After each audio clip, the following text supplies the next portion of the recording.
குர்ஆனுடைய வசனம் உங்களுடைய உள்ளங்கள்ல வரும். வஹுவ மஅக்கும் ஐனமா குன்தும்.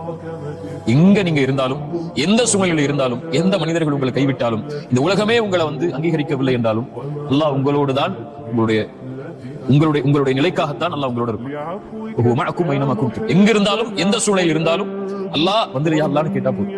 யா அல்லாஹ் நான் இயலாதவன், இந்த இடத்துல வந்துரு, உங்க இடத்துல வர ஆசைப்படுறேன் அப்படின்னு நீங்க சொல்லிட்டா போதும். என்னை தனிமையில் நினைவு கூர்ந்தால் அவர்களை நானும் தனிமையில் நினைவு கூறுகிறேன். அவ்வளவுதான். ரப்பே நான் உன்னை அழைக்கிறேன் அல்லாஹ், உன் இடத்துல வர்றையா அல்லான்னு சொல்லிட்டா போதும். நீங்க சொல்ல வேணாம், மனசு நினைச்சா போதும், அல்லாஹ் உங்களுக்கு நினைவு கூர்ந்து விடுவான். அவ்வளவுதான். நீங்கள் ஒரு கூட்டத்தில் நினைவு கூர்ந்தால், நீங்கள் உங்களை விட கண்ணியமான ஒரு கூட்டத்தில் அல்லாஹ் உங்களை நினைவு கூறுவான். நீங்கள் நடந்து வந்தால் அல்லாஹ் விரைவாக உங்களை நோக்கி வரும். அவ்வளவுதான். அல்லாஹ் நம்மளை அங்கீகரிச்சா போதும். இந்த உலகத்துல யாருடைய அங்கீகாரமும் நிரந்தரம் அல்ல. இன்னைக்கு புகழக்கூடிய மனிதர்கள் நாளைக்கு இகழ்வாங்க, இன்னைக்கு இகழக்கூடிய மனிதர்கள் நாளைக்கு புகழ்வாங்க. இன்னைக்கு கெட்டவன் சொல்ற மனிதன் நாளைக்கு நல்லவன் சொல்லுவான், நாளைக்கு நல்லவன் சொல்லக்கூடிய மனிதன் அடுத்த நாள் கெட்டவன்